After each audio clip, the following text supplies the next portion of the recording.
Bonjour les amis, bienvenue à notre rendez-vous d'aujourd'hui, lundi miracle, et j'espère que tout le monde va bien. Vous pouvez entrer, tout est prêt, je vous attends, tout est fin prêt. Euh, Bonjour Marc, j'espère que tu vas bien.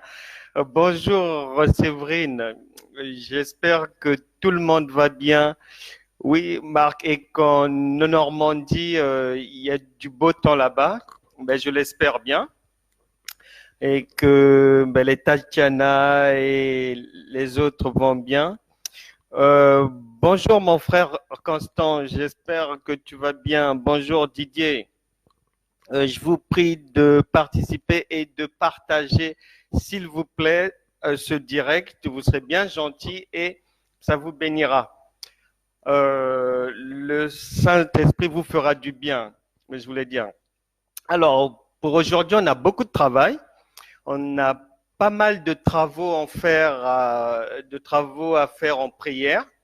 On y arrivera avant de se quitter. Dans la deuxième partie de notre réunion, on fera des prières vraiment décisives, des prières qui sont destinées à apporter la délivrance, à libérer les captifs, à guérir les gens de leurs maladies par le Saint-Esprit, des prières destinées à faire du bien, à enlever les blocages, enlever les barrières, purifier les fondations avec le sang de Jésus et que la vie puisse être plus épanouie, puisse se dérouler avec moins d'obstacles, moins d'encombrements, moins de difficultés avec l'aide du Saint-Esprit.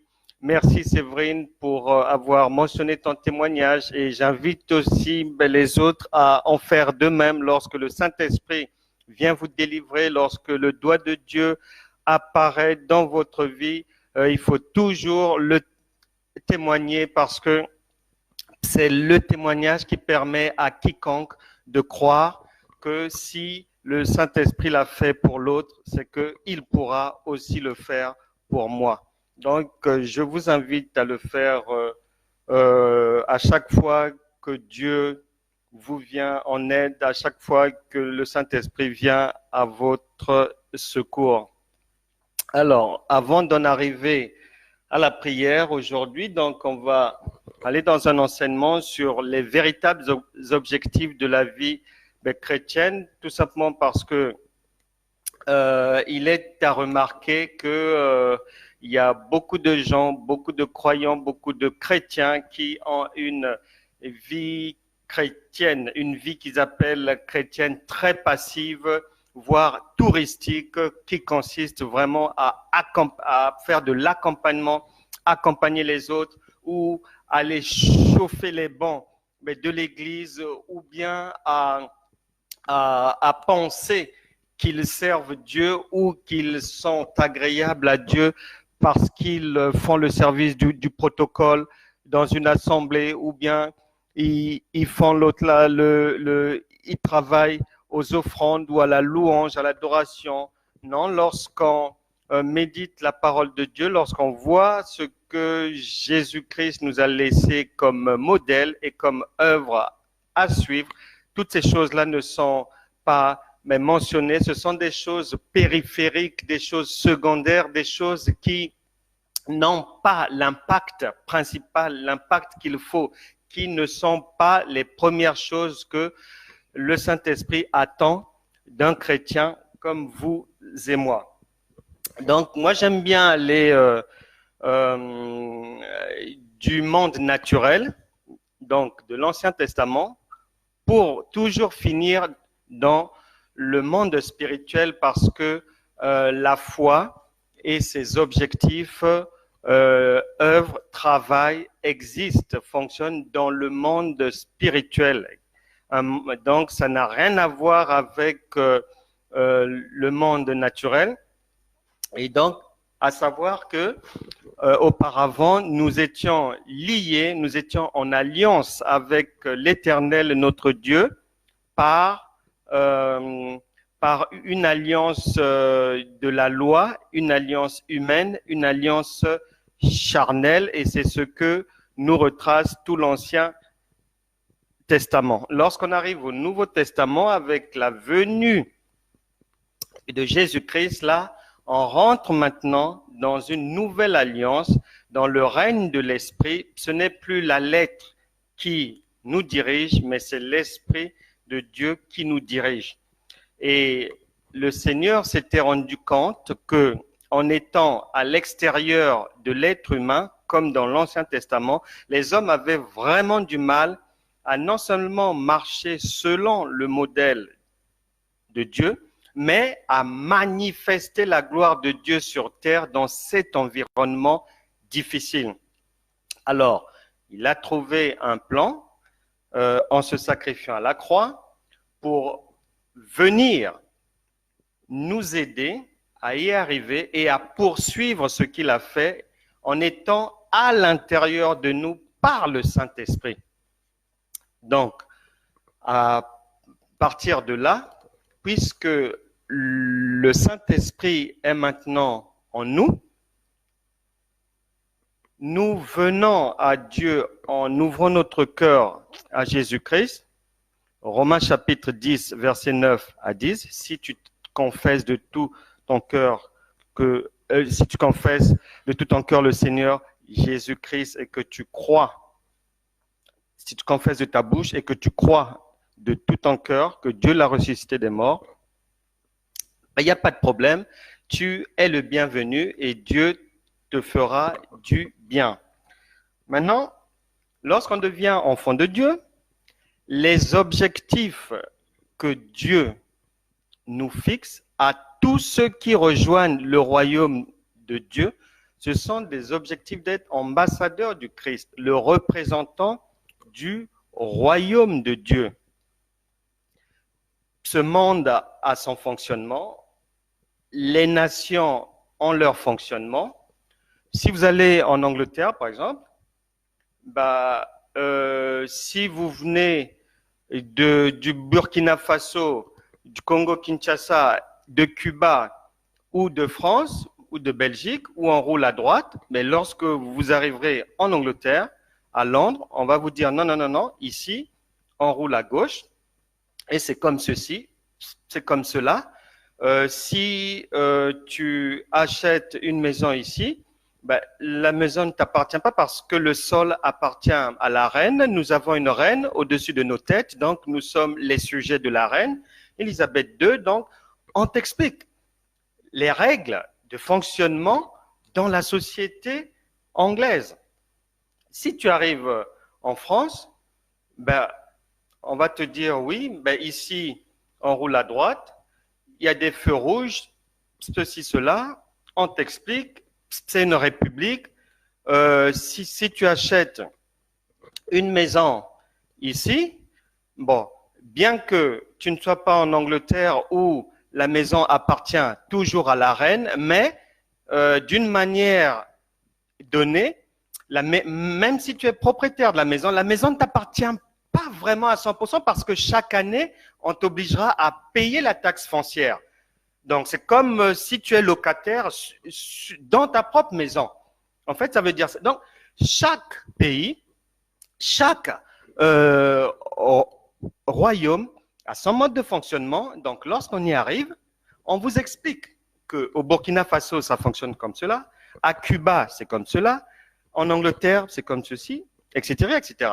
Et lorsqu'on devient enfant de Dieu et qu'on a donné son cœur à Jésus-Christ pour qu'il règne en nous, qui règne maintenant de l'intérieur, qui règne en nous et avec nous pour nous permettre d'impacter la société, on doit on doit aussi avoir les informations sur comment fonctionne le royaume que je viens de rejoindre là. C'est pour ça que nous évangélisons. Évangéliser, c'est pour aller manifester la puissance de Dieu. Mais avant cela, il faut enseigner parce que s'il n'y a pas d'enseignement, la Bible déclare dans le livre des Proverbes que lorsqu'il n'y a pas de révélation, le peuple est sans frein. Ça va aller dans tous les sens. C'est pour ça que Dieu dit qu'il est triste. Osée chapitre 4, verset 6. Son peuple périt faute de connaissance. Donc, on doit enseigner, on doit montrer aux gens comment fonctionne notre royaume, qui est notre Père, quels sont où se trouve-t-il, à partir d'où est-ce qu'il peut nous venir en aide, il nous secourt comment, avec quels instruments, quelles sont les armes, comment est-ce qu'on peut prospérer sur cette terre, dans ce monde méchant. Si on a un problème au travail, comment est-ce que Dieu peut nous aider à le résoudre par le Saint-Esprit? Problème dans la famille, problème de stérilité, problème de mariage, etc., etc. Donc, à partir de ce moment-là, lorsqu'on devient enfant de Dieu, on doit être informé des règles du royaume, parce que c'est un royaume, c'est pas chez la reine d'Angleterre, c'est pas ici en France, c'est pas la Belgique ni la Norvège. Le royaume de Dieu est un royaume spirituel. Il est véritable, mais son fonctionnement et ses assises sont spirituelles. Et c'est à partir de notre royaume spirituel que nous arrivons, avec le Saint-Esprit qui est en nous, à impacter, à briser les obstacles, à tomber les forteresses, à régner dans ce monde, à trouver du travail même là où il y a le chômage, etc., etc., à enfanter là où la médecine a dit que non, là c'est terminé, c'est la stérilité. Non, lorsqu'on est dans le royaume de Dieu, la stérilité n'existe pas. Mais contrairement à la France, à la Belgique, au Nigeria, à l'Algérie et autres, le royaume de Dieu, dans ce royaume, il n'y a pas de pauvreté, il n'y a pas de stérilité, il n'y a pas d'accident, il n'y a pas de misère, il n'y a pas de guerre, il n'y a pas de défaite, il n'y a pas tout ce que l'on retrouve dans ce monde, dans cette société. Maintenant, lorsqu'on y arrive, une fois qu'on a les enseignements, lorsqu'on est informé de la constitution du royaume, comment ça fonctionne, petit à petit, à partir de là, le Saint-Esprit qui est en nous va maintenant faire un nettoyage en nous-mêmes. Et une fois que ce nettoyage est terminé, une fois qu'il a achevé ce nettoyage, il va maintenant mettre en nous les éléments qu'il faut pour aller ensuite impacter le monde, pour aller aider les autres. Donc, une fois que le Saint-Esprit achève son travail, on doit trouver chez un chrétien la foi. Et dans cette foi, dans cette marche par la foi, la véritable vie chrétienne est une marche par la foi authentique. C'est-à-dire, un chrétien, une chrétienne, on doit trouver chez elle, on doit trouver chez lui les vertus chrétiennes contenues dans la deuxième épître de Pierre, à partir du chapitre 1, vous méditerez là-bas, on doit y trouver, dans cette foi-là, qui est la base, qui est la fondation d'une marche chrétienne, on doit y trouver les éléments suivants. Le fruit de l'esprit, Galates chapitre 5, verset 22, là où il y a la patience, la bonté, la bienveillance, etc., etc. On doit y trouver l'honnêteté. On doit y trouver la sagesse, la connaissance, l'instruction. On doit y trouver la patience. On doit y trouver le pardon, etc., etc. Maintenant, pour les gens qui ne savent ni lire ni écrire, le royaume de Dieu a tout prévu. Ils auront ces éléments-là par d'autres canaux avec l'aide du Saint-Esprit. Mais pour ceux qui savent lire et écrire, ils doivent méditer la parole de Dieu, ils doivent lire des ouvrages, ils doivent s'instruire, ils doivent grandir. Jésus-Christ épatait les docteurs de la loi par sa connaissance. La Bible déclare qu'il grandissait, il croissait en connaissance.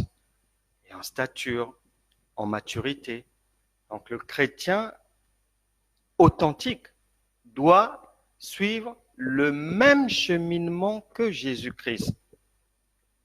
Et Jésus-Christ nous a montré le modèle à suivre, c'est-à-dire, lorsqu'on arrive au Seigneur, on l'accepte, on passe par les eaux du baptême, comme Jésus l'a fait au Jourdain avec Jean-Baptiste. Une fois qu'on a fini avec le baptême, on va maintenant, avec le Saint-Esprit en nous, on va maintenant apporter l'aide, on va œuvrer pour que dans nos sociétés, que le plus grand nombre soit sauvé, mais et surtout que nous soyons des acteurs incontournables dans la résolution des problèmes de l'être humain. Dans la pensée divine, ce n'est pas à l'État, ce n'est pas à César de donner du boulot à quelqu'un, mais c'est bien à l'Église de donner du boulot, d'apporter la guérison, de motiver les gens, d'enseigner, etc., etc. Et ce modèle-là, Jésus-Christ nous l'a montré. Il est parti comme de l'extérieur, il voyait que c'était problématique pour l'homme de suivre. Il est parti, il est revenu 3 jours après par le Saint-Esprit, ressuscité 3 jours après. Il revient en nous par le Saint-Esprit afin de poursuivre son œuvre. Il l'avait commencé de l'extérieur, étant à l'extérieur de nous. Lorsqu'il vient en nous par le Saint-Esprit, c'est pour poursuivre son œuvre avec nous, par nous et au-dedans de nous. Et cette œuvre, en quoi ça consiste? Allons voir ça ensemble. Je vous prends, devant moi, j'ai l'évangile de Matthieu. Donc, rapidement, on est dans Matthieu. Alors, on nous dit quoi? La parole dit oui, Jésus-Christ arrive et tout, par sa mère Marie et tout. Ensuite, il arrive dans un environnement hostile avec des dictateurs comme Hérode qui sont là, qui règnent, des sanguinaires et tout. Mais ça n'empêche pas le royaume de Dieu de rayonner. Il arrive, il est baptisé par Jean-Baptiste au Jourdain. Il est tenté, comme vous et moi, par le diable ensuite. Après, il commence son ministère, c'est-à-dire il commence la mission qu'il est venu faire sur terre. Et chacun de nous, toi aussi, tu as une mission que tu dois découvrir obligatoirement, absolument. Il n'y a pas de vie chrétienne agréable à Dieu sans la découverte et l'accomplissement du mandat qui revient, qui incombe à qui que ce soit. Ça n'existe pas. Vous vivrez d'illusions. Vous allez croire que vous êtes agréable à Dieu parce que vous allez chauffer les bancs de l'église ou chanter pendant... Non, c'est pas ça qui intéresse Dieu. Ça, c'est secondaire, c'est périphérique, c'est des loisirs. Ce qui intéresse Dieu d'abord, c'est ceci. Donner des conseils aux autres, des conseils de vie. Donc, Jésus commence son ministère, donc vous commencez ce que vous êtes venu faire sur terre. Vous devez conseiller les autres. Serment sur la montagne, les béatitudes, donc. Jésus conseille, vous devez conseiller les gens dans votre famille. On doit savoir, ça doit se lire que vous êtes chrétien ou chrétienne, sinon c'est peine perdue. Ensuite, il conseille, il donne des enseignements, les disciples, il leur fait comprendre que nous les chrétiens, nous sommes le sel de la terre et que c'est à nous de donner le goût, la saveur aux gens de la vie sur terre malgré ces difficultés. Vous êtes la lumière du monde, vous devez éclairer, rayonner là où vous passez. Il donne ses accomplissements, ses affermissements. Ici, il explique la loi, ce que j'explique aussi de temps à autre, partant de l'Ancien Testament, disons que c'était la loi. Je parle aussi des prophètes et on arrive où il parle de l'aumône, de la prière, du pardon et des offenses, du jeûne. Donc, ce sont des conseils de vie qu'on doit donner aux autres dans notre environnement. Il dit qu'on ne peut pas servir 2 maîtres, c'est impossible, et c'est vrai. Il parle de nos soucis, de nos inquiétudes. Après, il y a plein de conseils, etc., sur les choses de la vie et tout. Je passe et hop, après avoir conseillé,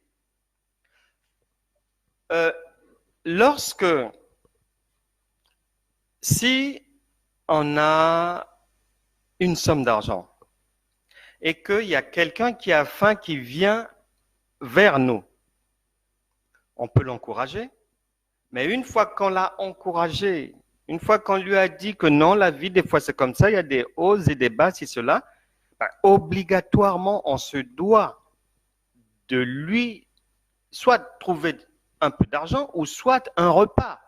Il a faim, obligatoirement. Si on se limite au blablabla, c'est un job à moitié. Ça ne tient pas la route du tout. Et Jésus nous a montré que non, il faut conseiller, il faut parler, mais le reste, il faut manifester le royaume. 1 Corinthiens, chapitre 4, verset 20, le royaume de Dieu ne consiste pas en parole, mais en puissance. Donc, Matthieu chapitre 8, guérison d'un lépreux. Donc, si quelqu'un est malade, ça veut dire quoi? Tout cela veut dire quoi? Si quelqu'un n'a pas de job, l'Église, ceux qui sont chrétiens doivent lui trouver un job. Si quelqu'un est malade, s'il vient vers l'Église, vers le salut, il faut le guérir. Après, la tempête a pesé, les difficultés viennent dans l'arrivée. Mais comme le Seigneur est en nous par le Saint-Esprit, on doit être à même d'éteindre un feu, de mettre fin à une opposition. Ensuite, il y a un paralytique qui se présente, guérison d'un paralytique.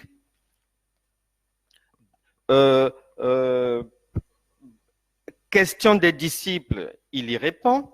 Il y a la résurrection de la fille de Jairus. Donc là, c'est un problème de mort, mais la puissance de Dieu intervient en toute situation.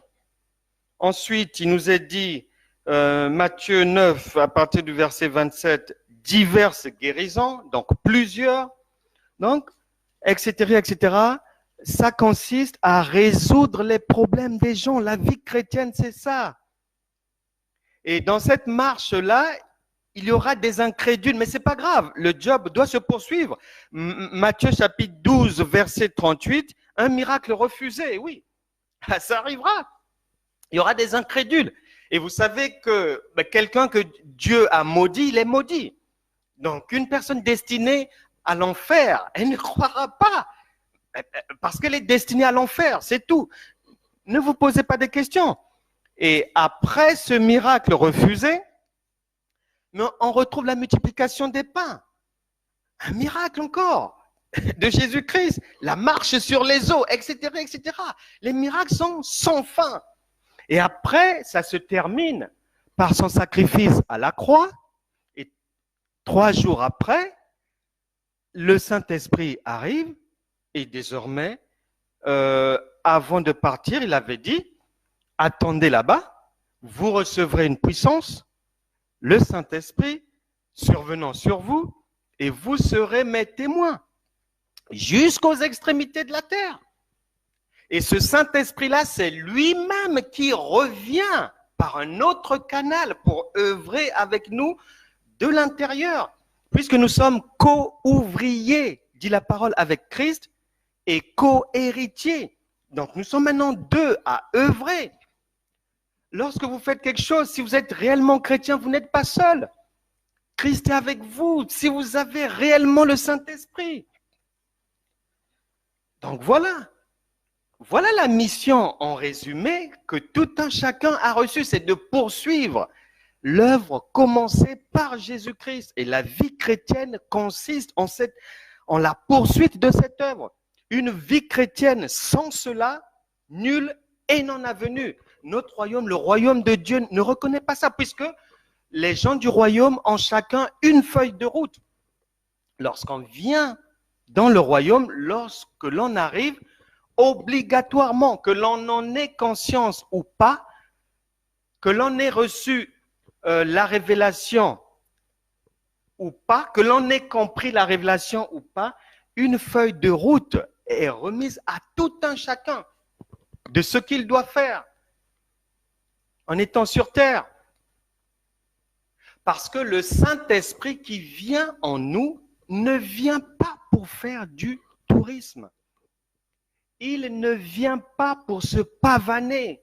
Il ne vient pas pour faire du m'as-tu vu. Non, c'est pour manifester le royaume de Dieu, ce que Jésus a fait. Il nous demande, je viens maintenant en vous et on va poursuivre les mêmes choses. Multiplication des pains, guérison par là-bas. Si c'est la stérilité, il faut l'enlever. Si c'est le chômage, il faut donner du boulot, etc., etc.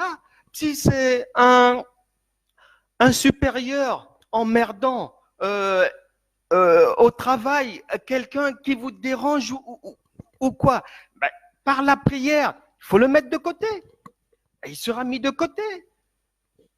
Tout obstacle dans la vie, le Saint-Esprit est là pour enlever ces obstacles-là. Et il faut en avoir conscience. Parce que vous avez des objectifs. Il ne vient pas pour que vous l'emmeniez vous asseoir sur les bancs ou chanter du matin au soir croyant que l'œuvre se fait par vous. Non. La Bible elle-même est claire. Dans Actes des Apôtres, il est précisé, et plus loin aussi, que le royaume de Dieu, que Dieu n'habite pas dans des temples faits de mains d'hommes. Donc Dieu habite en nous, dans nos chairs. Lorsque vous allez dans une église physique, vous n'y allez pas pour rencontrer Dieu, non. Vous arrivez là-bas avec Dieu déjà, puisqu'il est omniscient, omniprésent, il est en vous et il est aussi à l'extérieur, il est partout. Donc voilà, et ça, on doit vraiment en avoir conscience. Et lorsque on est véritablement chrétien, lorsqu'on arrive à 2 Corinthiens chapitre 5 verset 17, donc, on doit maintenant marcher en nouveauté de vie. C'est-à-dire l'extérieur, en vous voyez, vous n'avez pas besoin d'ouvrir votre bouche pour parler, dire, voilà, je suis dans une assemblée, patati patata, faire du charabia. Non, les gens, lorsqu'ils vous verront, lorsqu'ils vous observent, lorsqu'ils voient votre manière de parler, votre conduite, votre accoutrement, en eux-mêmes, ils doivent comprendre que telle personne n'est pas comme moi, donc ça veut dire que c'est un chrétien. Simplement. Nouveauté de vie, donc, lorsqu'on est véritablement chrétien, nouveauté de vie, changement de mentalité. Romains chapitre 12, versets 1 à 3. Transformé, véritablement transformé par le renouvellement de l'intelligence. Un rayonnement. À l'église d'Antioche, vous vous souvenez, c'est relaté dans le livre des Actes des Apôtres, à Antioche, l'église dans laquelle a débuté est passé l'apôtre Paul. Il y avait des docteurs, des prophètes, il y avait des gens considérés, des serviteurs de Dieu authentiques, il y avait les Paul, il y avait les Barnabas, il y avait les Niger, ils étaient nombreux là-dedans. Et leurs enseignements et leur marche, à partir de là, ont fait que lorsque les gens dans la société ont remarqué que ceux qui fréquentaient ce lieu d'adoration, de prière, d'enseignement de la personne de Jésus-Christ, lorsque la société, les gens ont constaté qu'ils étaient différents d'eux, ils ont conclu que voilà, ça, ce sont des chrétiens. Chrétien veut dire petit Christ. Chrétien veut dire modèle de Christ, qui marche selon le modèle de Christ. Les Pauls ne se sont pas levés pour crier sur les toits, nous sommes chrétiens et tout, nous voici, oh, on est là. Non, non, non, non. Les gens les ont observés, ont vu leur attitude, leur conduite dans la société, leur aisance à vivre dans l'opposition, à supporter les injures, à passer outre les obstacles, les ennemis et autres. Les gens disent, tiens, lorsque les gens ont vu qu'ils n'exposaient pas leur corps à l'extérieur, comme aujourd'hui, où c'est bizarre, en général, que ça soit dans les églises ou dans la société, les hommes sont, c'est-à-dire le torse est bien caché quand même, généralement comme ça. Mais c'est étrange que les femmes laissent tout ouvert. Pour montrer quoi, on ne sait pas. Tout est ouvert. Et même les chrétiens, les païens ont inventé les cols V afin que les yeux des frères plongent là-bas. Et même les chrétiennes mettent aussi les cols V et tout. La séduction est rentrée dans le peuple chrétien. Les gens suivent comme des moutons de panurge. Ça, c'est pas la marche chrétienne. La marche chrétienne a un accoutrement décent. Et à Antioche, il y avait une différence donc entre ceux qui fréquentaient l'église et ceux qui ne la fréquentaient pas.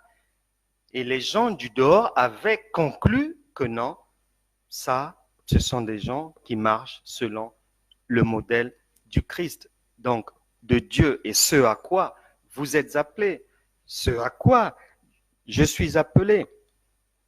Donc il y a ce rayonnement-là à avoir lorsqu'on marche authentiquement en chrétien. Nouveauté de vie. 2 Corinthiens chapitre 5, verset 17. Changement de mentalité. Romains chapitre 12, verset 1 à 3. Rayonnement comme ceux d'Antioche. Et puis, méditation de la parole de Dieu. La Bible déclare que les chrétiens de Bérée étaient différents des autres. Parce que tout ce qu'on leur disait, ils allaient prendre les Écritures pour vérifier. Mais aujourd'hui, le chrétien ne vérifie plus. C'est pour ça que les gens sont trompés. C'est pour ça que les faux prophètes, les faux apôtres. Hier, j'ai reçu un message d'une sœur qui se trouve dans le secteur de Saint-Nazaire, qui a été obligée de quitter son église, l'assemblée chrétienne dans laquelle elle persévérait. Pourquoi? Elle se sentait maintenant persécutée.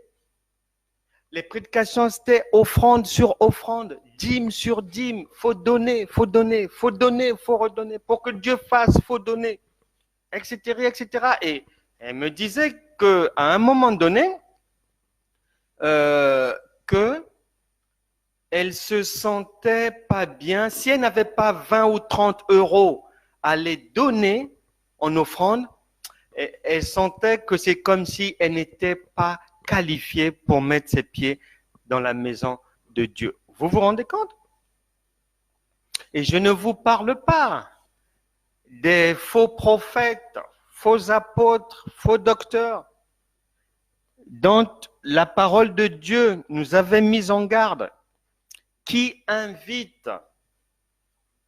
Une sœur m'avait demandé si elle pouvait y aller.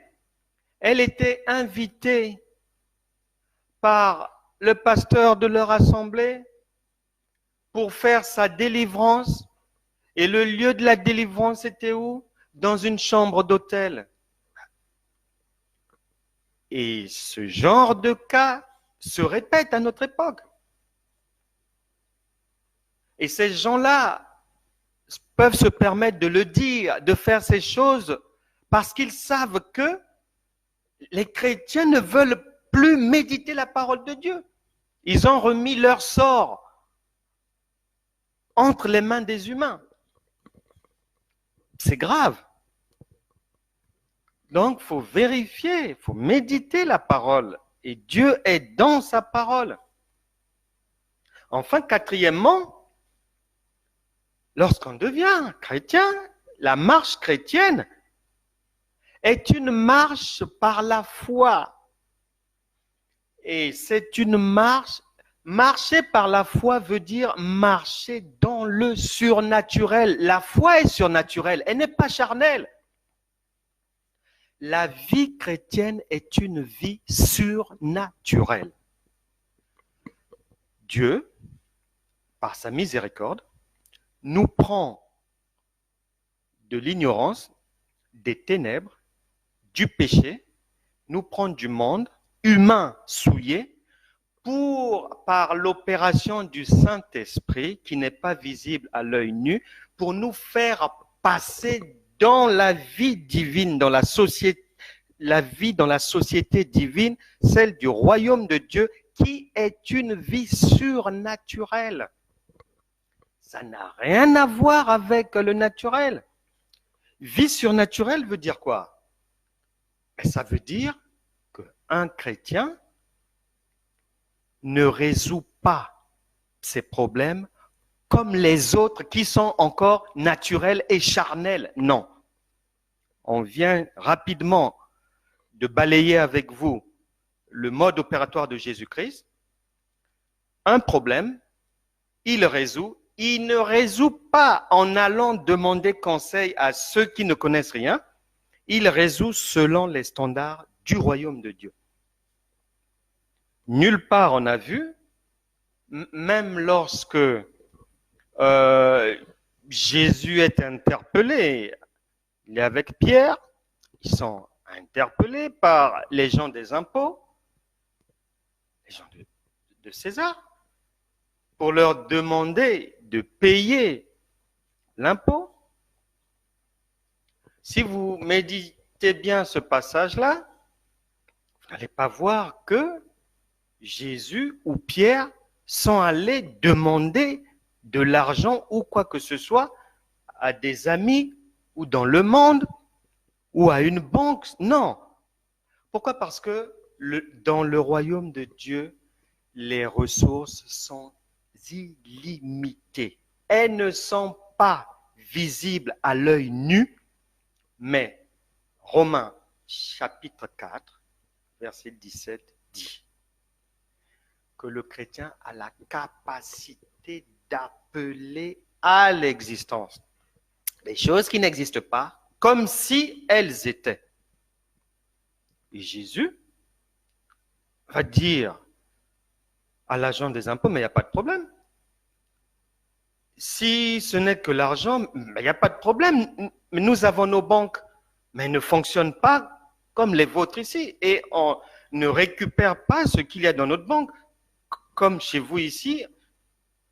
Et il envoya Pierre aller dans la bouche du poisson, prendre ce qu'il fallait et payer l'impôt. Ça veut dire quoi? Ça veut dire que le royaume a son fonctionnement propre. C'est comme une ambassade. Nous sommes des ambassadeurs de Dieu. Une ambassade a son fonctionnement propre qui n'a rien à voir avec l'ambassade de Bulgarie en Macédoine. Ne fonctionne pas comme fonctionne l'État macédonien. Non. Fonctionne comme fonctionne l'État bulgare. Donc, nous, dans ce monde, nous fonctionnons en tant que chrétiens, en tant qu'enfants de Dieu, comme nous fonctionnons selon le fonctionnement du royaume de Dieu. C'est pour ça que Jésus a donné, et à ce moment-là, lorsque tu auras besoin d'argent, lorsque tu te retrouveras face à une difficulté financière, le Saint-Esprit qui est en toi te donnera la solution en te disant, par exemple, fais telle activité. Avec précision, fais tel commerce, fais ceci. Mais si tu n'es pas à même d'entendre ce que le Saint-Esprit te dit pour solutionner ton problème financier, tu vas agir comme le monde et tu sors de la foi et Dieu n'est plus avec toi. Dieu n'est que dans ses standards. Il nous assiste uniquement lorsque nous marchons selon ses standards.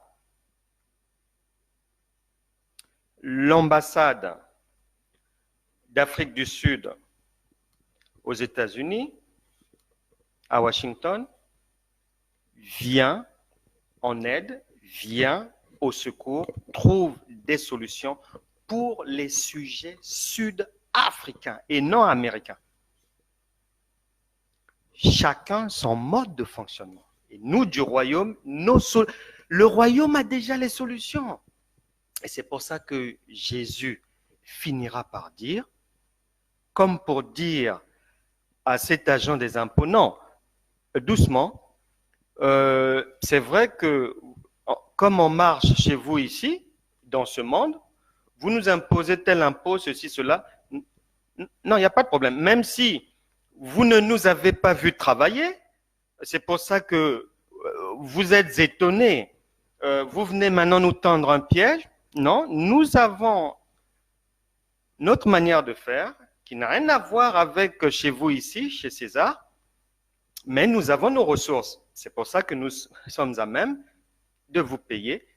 Tenez, même si vous ne nous avez pas vu travailler, vos yeux ne nous ont pas vu opérer quoi que ce soit, l'argent est là, tenez votre impôt. Jésus dira à César ce qui est à César. Donc, à ce monde et aux solutions de ce monde pour ceux qui marchent selon ce monde, et à Dieu, les solutions divines, la manière de faire de Dieu pour les enfants du royaume de Dieu. C'est pour ça que Jésus avait dit, rendez à César ce qui est à César et à Dieu ce qui est à Dieu. Et la parole de Dieu ne change pas, elle ne bouge pas.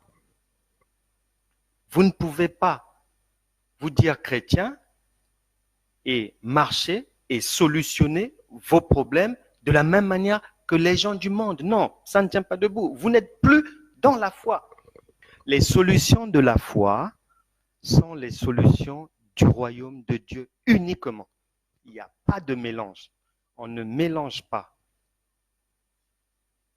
C'est pour ça que, à 3 reprises, la parole de Dieu part de l'Ancien Testament, Habakkuk, chapitre 2, à la fin du verset 4, le juste vivra par la foi. La foi veut dire par le surnaturel. Il sortira de toute difficulté avec l'assistance du royaume de Dieu et non de César. Romains, lorsqu'on quitte l'Ancien Testament, on arrive à Romains, chapitre 1, verset 17, deuxième partie, le juste vivra par la foi. Avant de clôturer, en allant vers l'Apocalypse, on s'arrête à Hébreux, chapitre 10, verset 38. Pour la 3e fois, le Saint-Esprit insiste en disant que le juste vivra par la foi. 3 fois, le Père, le Fils et le Saint-Esprit. Donc les 3 sont à l'intérieur du chrétien authentique par le Saint-Esprit. C'est ça la marche chrétienne. C'est ça la marche chrétienne. C'est celle-là, la marche chrétienne authentique. Maintenant, comment manifester avec tout ce bagage du royaume de Dieu, comment fonctionner maintenant dans ce monde étrange, plein d'opposition, de jalousie. On vous met des pots de bananes partout. Il y a même des gens que vous ne connaissez pas qui vous en veulent. Et il y a même des gens qui ne supportent pas vous voir respirer, alors que c'est Dieu qui vous a prêté le souffle de vie. Mais ils ont du mal à supporter de vous voir sur cette terre appartenant à Dieu. Donc, nous allons aller voir un cas pratique rapidement avant de rentrer dans la prière pour voir comment est-ce qu'on fonctionne. Puisque le chrétien est destiné à marcher par la foi, à marcher dans le surnaturel, par le surnaturel et avec le surnaturel qui est Dieu, allons dans un cas pratique. Matthieu, chapitre 8, versets 5 à 13. Rapidement. Matthieu, chapitre 8, versets 5 à 13. Matthieu 8, 5 à 13. C'est l'histoire de la guérison du serviteur d'un centenier. Le centenier est romain, donc ce sont ceux qui colonisaient la terre et le peuple juif en ce temps-là. Mais comme sous le soleil, il n'y a rien de nouveau, ben c'est la même chose que nous vivons. Ceux qui dirigent ne sont pas forcément ceux que vous aimeriez voir au pouvoir et ils ne font pas forcément ce que vous voulez que vos chefs fassent. Et les lois qu'ils prennent sont à l'opposé de ce que vous voulez voir être adopté comme loi. Donc c'est la même chose. Eux, ils étaient dans ce cas de figure-là et nous aussi, aujourd'hui, nous sommes dans le même cas de figure. Comme Jésus, lorsqu'on médite la parole de Dieu, donc on est face à Dieu, on est face au Saint-Esprit. Il y a un dialogue, un échange, il nous parle. Comme Jésus entrait dans Capernaum, un centenier l'aborda, le priant et disant, « Seigneur, mon serviteur est couché à la maison, atteint de paralysie et souffrant beaucoup. » Donc, problème qui peut arriver à tout le monde. Donc là, il y a un problème qui est posé à Jésus. Jésus d'aujourd'hui, le Jésus actuel, c'est vous, puisque vous avez le Saint-Esprit. Donc, quelqu'un, votre enfant, un collègue, qui que ce soit, vient vous poser un problème. On va voir la réponse de Jésus. Il dit non, il n'y a pas de problème. Puisqu'on a Dieu avec nous, j'irai et je le guérirai. Et le centenier dit ceci. Il répondit, Seigneur, je ne suis pas digne que tu entres sous mon toit, mais dis seulement un mot et mon serviteur sera guéri.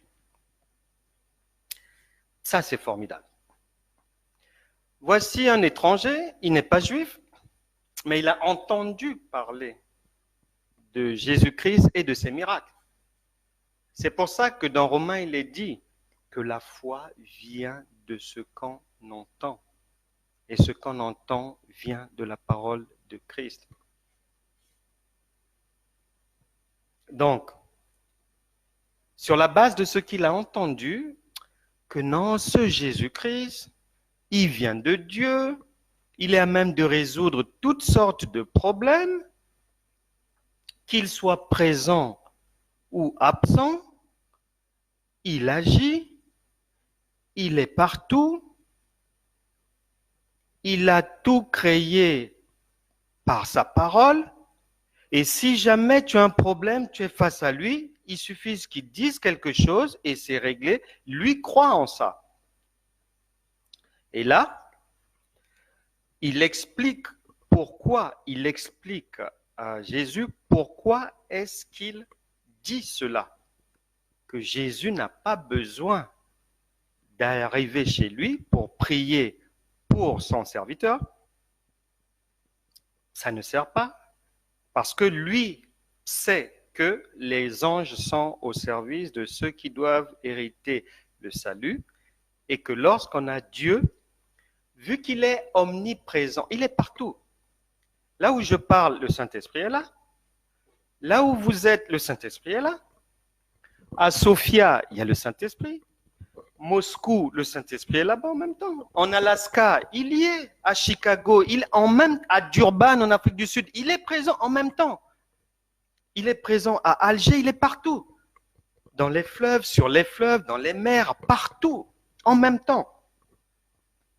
Bref, le centenier, et c'est ce que Dieu aime, c'est que lorsqu'on vient à lui, on vient pas avec une langue menteuse, comme beaucoup de chrétiens, mais on vient avec sincérité. Il a reconnu qu'il n'était pas digne. Et quand la parole parle de son toit, sa maison, n'oubliez pas que nous sommes le temple du Saint-Esprit. Donc, il voulait parler d'abord de sa propre conduite, qui n'est pas encore en harmonie avec les principes de Dieu. Et puis, dans sa maison, et certainement qu'avec sa femme, il y a des disputes. Est-ce qu'il respecte sa femme? Comment est-ce qu'il éduque ses enfants, etc., etc. Donc, il y a double maison là. L'être lui-même, le centenier, et puis sa maison. Donc, il reconnaît sa souillure devant Dieu, et c'est ça qui touche le cœur de Dieu, et ce qui manque à beaucoup de gens, la franchise, l'honnêteté de reconnaître ses erreurs, de reconnaître ses péchés. Or, le Saint-Esprit est sensible à cela. Pour preuve, le Seigneur finira par dire, va, qu'il te soit fait, au verset 13, selon ta foi. Et la Bible déclare que, et à l'heure même, le serviteur fut guéri.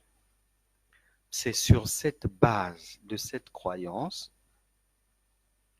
d'un Dieu surnaturel, d'une vie chrétienne qui n'a rien à voir avec la marche charnelle, une vie chrétienne divine, authentique, c'est une marche par la foi et la foi est surnaturelle. Et c'est sur cette base-là que lorsque nous sommes dehors, on peut prier pour les gens, on peut imposer les mains, on peut encourager, on peut enseigner, mais lorsque nous sommes ici, par l'audiovisuel, on peut faire la même chose pour atteindre les gens jusqu'aux extrémités de la terre et les résultats sont les mêmes. Dieu n'a pas de limite. Si vous voyez un mur devant vous, devant Dieu, il n'y a pas de mur. La Bible déclare que même les ténèbres sont lumière pour lui. Un jour, une sœur m'a posé la question, pasteur, est-ce que si des fois, en étant sous la douche ou quoi, ou en m'habillant, si je suis nu, est-ce que si je prie nu, c'est un péché de prier nu devant Dieu? J'ai rigolé. Parce que devant Dieu, nous sommes toujours nus 24 heures sur 24. Ce sont les hommes qui voient des vêtements.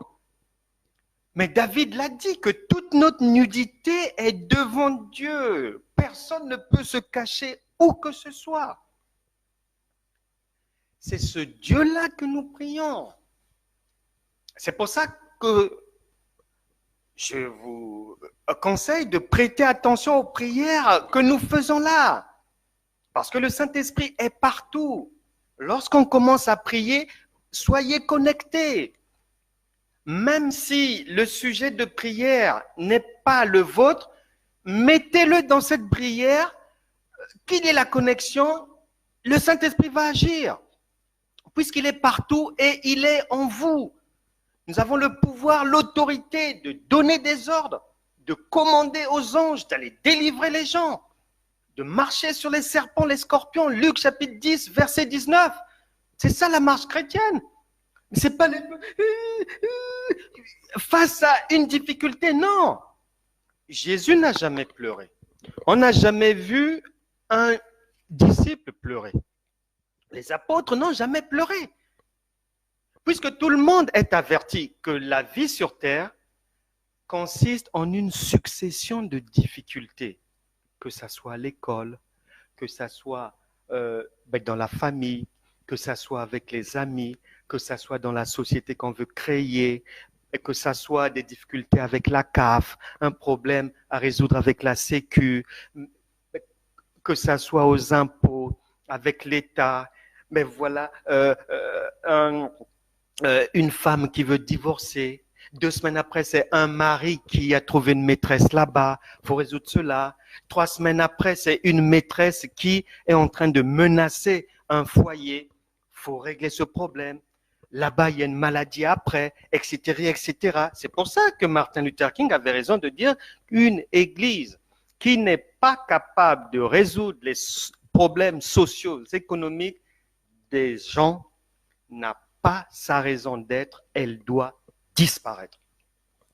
Parce que l'Église est faite pour trouver du boulot aux gens, pour guérir les gens, pour conseiller les gens, donner de bons conseils, de bons tuyaux, pour enlever les obstacles, pour fermer les gueules des lions, pour éteindre le feu ennemi, pour marcher, traverser les affrontements, les guerres spirituelles, physiques, pour les anéantir. C'est ça la marche chrétienne, la marche par la foi. Et c'est là où Dieu attend tout un chacun.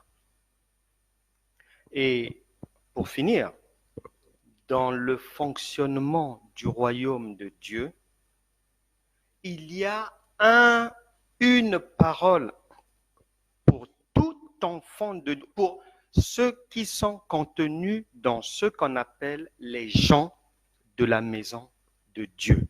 La première parole de Dieu, derrière laquelle nous devons courir le temps de notre vie terrestre. Matthieu, chapitre 6, verset 33. Cherchez, premièrement, le royaume et la justice de Dieu, et tout le reste vous sera donné par-dessus. Ça veut dire quoi? Tout ce que nous venons de voir ensemble aujourd'hui, du naturel au spirituel, la compréhension de ce que Jésus nous a demandé de faire. Maintenant, il le fait avec nous en tant que co-ouvrier en nous. L'accomplissement de ces choses-là dans notre société doit être notre priorité. Il n'y a pas dans les standards du royaume de Dieu quelqu'un qu'on appelle chrétien qui marche en dehors de ce qu'on vient de voir ensemble aujourd'hui. Ça n'existe pas. Si quelqu'un le pense,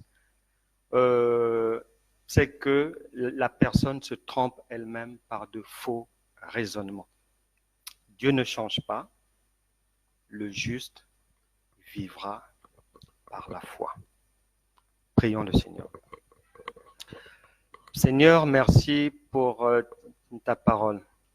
Bénis tous ceux qui ont écouté, Seigneur, ta parole, car tu as dit, si aujourd'hui vous entendez sa voix, n'endurcissez pas vos cœurs, touche les cœurs, fais tomber les forteresses, donne la compréhension à tout un chacun de comprendre qu'est-ce qu'il est venu faire sur terre, pourquoi tu l'as envoyé ici, de comprendre son identité, d'avoir conscience que tu es en tout un chacun pour manifester ta gloire, passer à travers toutes les épreuves, car toi-même tu avais dit que tu es avec nous tous les jours jusqu'à la fin.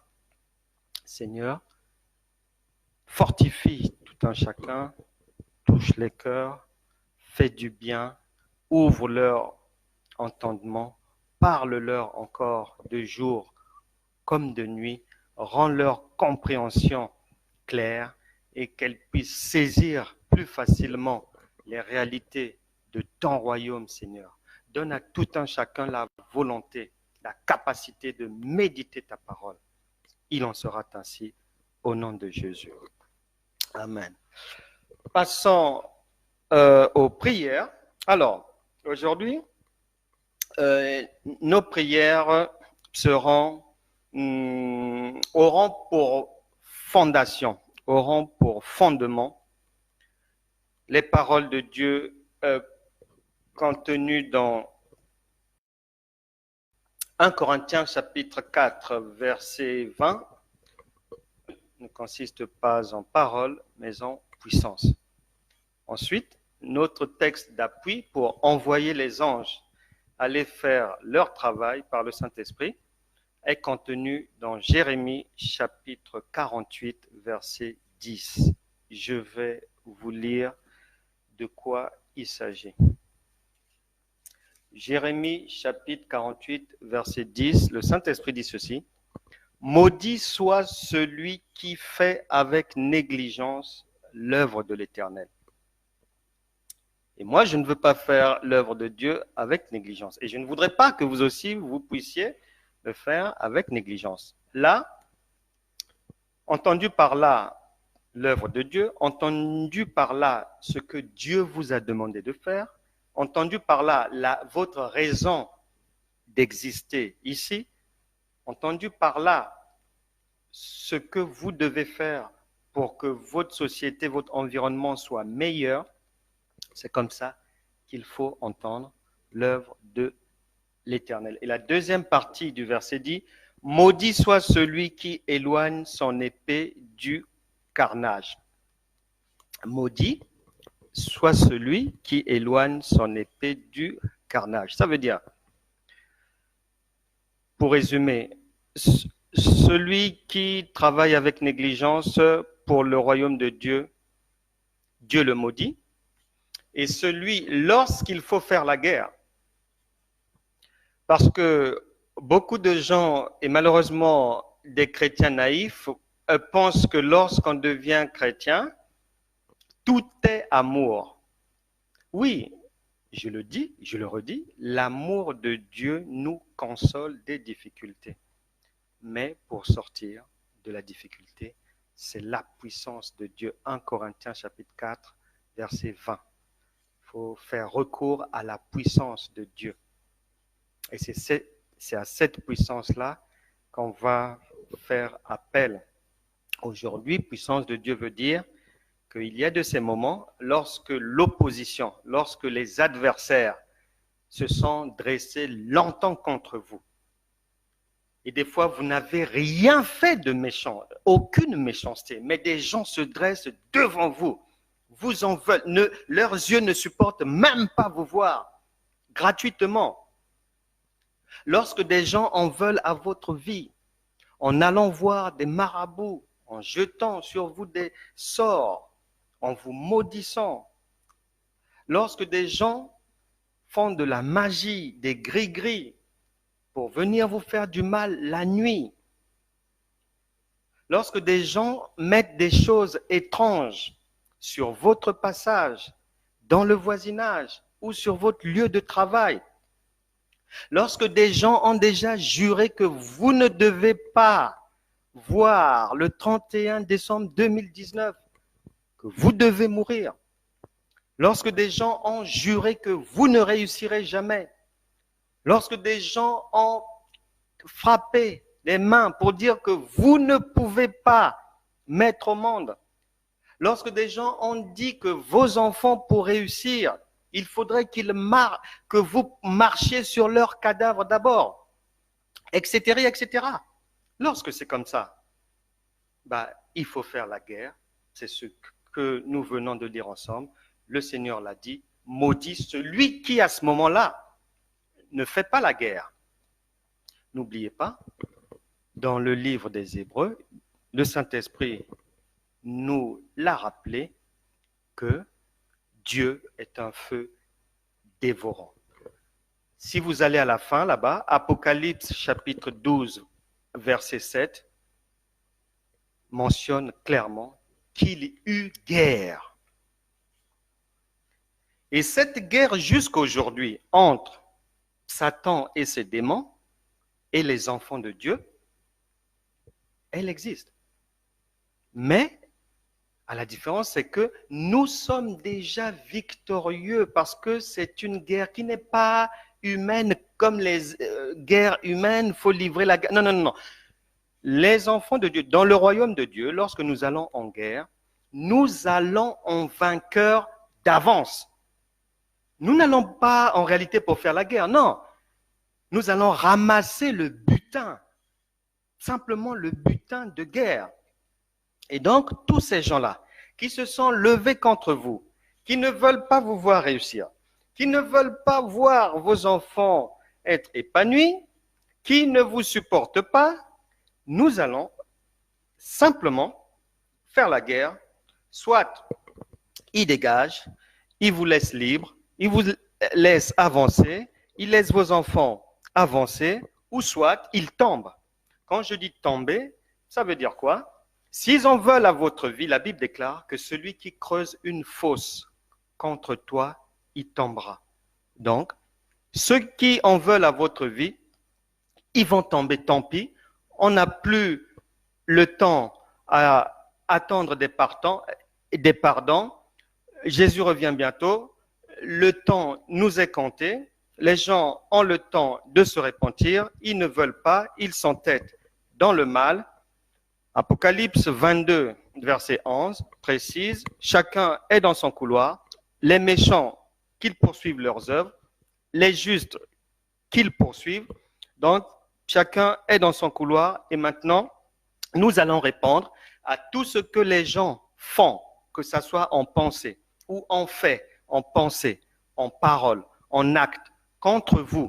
À tout ce que les gens ont fait contre vous, contre vos maisons, contre vos enfants, nous allons y répondre maintenant par l'envoi du feu de Dieu pour aller détruire tout ce qu'il y a à détruire, pour aller déraciner tout ce qu'il y a à déraciner, que les gens tombent ou ne tombent pas, que Dieu ait, en fin de compte, pitié de quelqu'un ou quoi, c'est plus notre problème, c'est terminé. Nous, on fait notre job et le reste, on fera les comptes après. Nous allons prier contre les hommes forts qui embêtent beaucoup de femmes surtout, en les emmerdant la nuit, même la journée, avec des esprits de mari de nuit, des esprits de femmes de nuit. Tout ça là, le feu de Dieu va traiter ça aujourd'hui. Les démons qui envoient les maladies, vous êtes prévenus. C'est maintenant qu'il faut partir, avant qu'il ne soit trop tard. Les persécutions dans les familles, tous ceux qui persécutent, c'est maintenant qu'il faut fléchir les genoux et demander la miséricorde de Dieu. Dans 30 minutes, dans 1 minute, il sera trop tard. Tous ceux qui sont persécutés sur leur lieu de travail, les persécuteurs, qu'ils soient chefs, qu'ils soient en bas, c'est maintenant qu'il faut changer d'attitude, ou bien soit on va vous changer de département, ou soit on va vous licencier. Pour le reste, on s'en fout.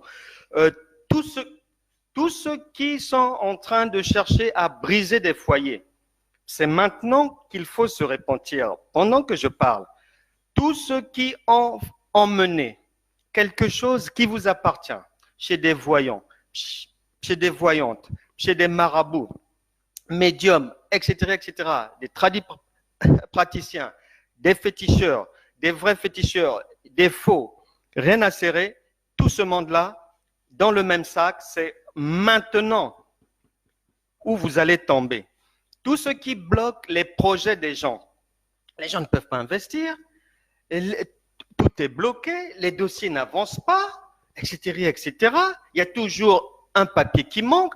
Tous ceux qui sont à l'origine de ces blocages, sur les vies de tous ceux qui sont connectés ou qui se connecteront après et feront les prières, la délivrance c'est aujourd'hui. Tous ceux qui bloquent spirituellement les maternités des gens, maternité des femmes, qui n'arrivent pas à concevoir parce qu'il y a quelqu'un mal intentionné qui manipule des choses dans le monde spirituel, vous êtes concernés. La repentance, c'est maintenant et pas après. Tous ceux qui bloquent les études des gens, Les examens des gens, la repentance, c'est maintenant et pas dans 30 secondes. Tout ce qui bloque les permis de conduire. J'ai toujours été triste. En 2004, on travaillait avec une sœur. Et la sœur, nous étions en 2004, mais c'était dramatique. Elle tentait de réussir son permis de conduire depuis 1984, 20 ans.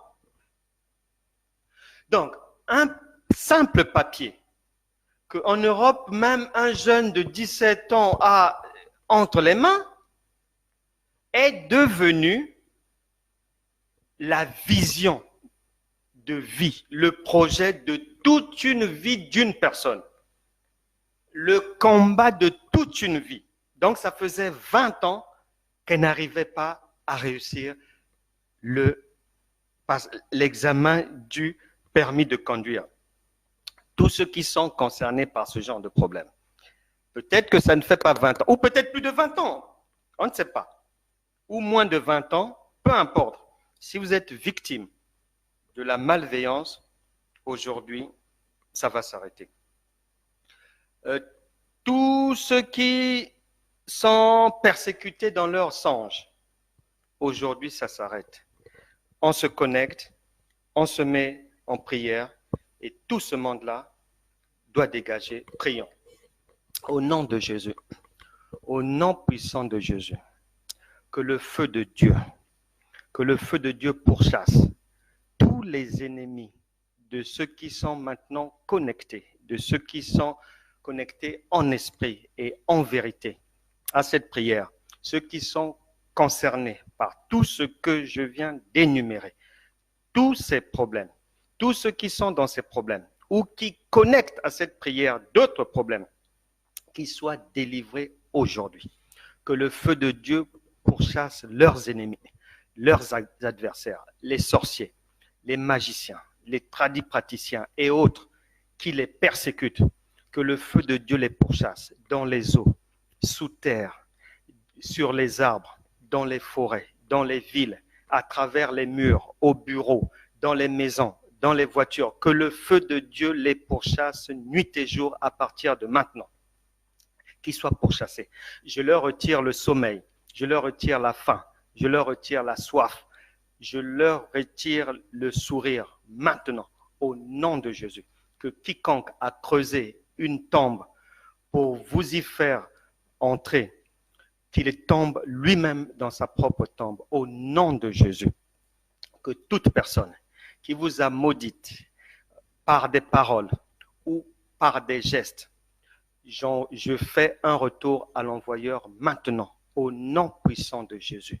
Que les ménages soient libérés, que les démons soient liés, que les vies soient relâchées, que les finances soient libérées, que tout ce que les ennemis avaient volé, avaient kidnappé, que cela revienne dès aujourd'hui, au nom puissant de Jésus. Que ceux qui n'arrivaient pas à dormir trouvent maintenant le sommeil. Que ceux qui n'arrivaient pas à avoir l'argent verront l'argent à partir d'aujourd'hui. Que tous ceux qui sont malades se relèvent maintenant, reçoivent la guérison dans le nom puissant de Jésus. Que quiconque est persécuté sur son lieu de travail, deux choses, soit la personne qui persécute ou les persécuteurs par le feu de Dieu sont déplacés dans un autre service et loin de la personne, ou bien ils sont purement et simplement licenciés au nom puissant de Jésus. Que tous ceux qui retiennent ce qui vous appartient, que le feu de Dieu les secoue, que toute forteresse tombe, toute barrière soit brisée, tout blocage enlevé. Mais quoi que ce soit vous appartenant, qui avait été enterré, soit déterré maintenant, qui avait été jeté dans les eaux, sortent maintenant. Que les démons de mari de nuit, femmes de nuit, je vous lie maintenant, vous libérez les corps maintenant et vous ne revenez plus dans ces corps, ni dans leur maison. Au nom puissant de Jésus, nous avons prié. Amen. On va prier pour deux personnes. Didier Dumont pour ta recherche d'investisseurs et pour Rémi, que Dieu se manifeste et que tu trouves un boulot là, cette semaine même, que l'on t'appelle là, avant 3 jours, au nom de Jésus. Je prie. Saint-Esprit, manifeste ta grandeur. Visite ces frères, glorifie ton nom dans leur vie. Ils ont besoin d'investisseurs, ils ont besoin d'un job. Le royaume de Dieu a toutes ses ressources et que ces ressources soient maintenant visibles entre les mains de Didier et de Rémi, au nom de Jésus. Amen. Voilà, nous sommes arrivés à la fin des travaux qu'on avait prévus, que le Saint-Esprit avait prévu que nous puissions faire aujourd'hui. J'espère que tout le monde a été béni. J'espère que tout le monde a pu bien manger de cette parole et que tout le monde en fera bon usage à l'avenir. Et je salue nos compagnons Mélo et Christina au Brésil.